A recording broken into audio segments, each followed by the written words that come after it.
কেমন আছেন আপু? এই তো আলহামদুলিল্লাহ কোনো মতন আছে। কোনো মতন আছেন। আপুর কি আগে বিয়ে শাদী হয়েছিল নাকি? না ভাইয়া বিয়ের সাথে হয় নাই।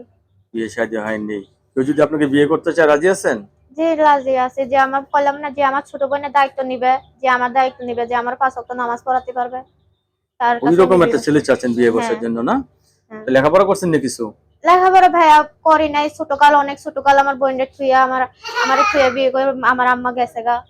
বিয়ে আপনি বসে এখন কার কাছে থাকেন? আমি কারো কাছে থাকি না, আমার ছোট বোনের নিয়ে আমি একাই থাকি। কি কাজ করেন আপনি? বাসা বাড়ি, মানুষের বাসা বাড়ি কাজ করি। মানুষের বাসা বাড়িতে কাজ করেন, এই হ্যাঁ দিয়ে আপনার জীবন চলছে না? হ্যাঁ। এখন যে বিয়ে করতে চাচ্ছেন আপনার আত্মীয় স্বজন বাধা দিবে না তো? না, আত্মীয় স্বজন থাকলে না সিনা বাধা দেবে, দাদি মরে গেছে গা।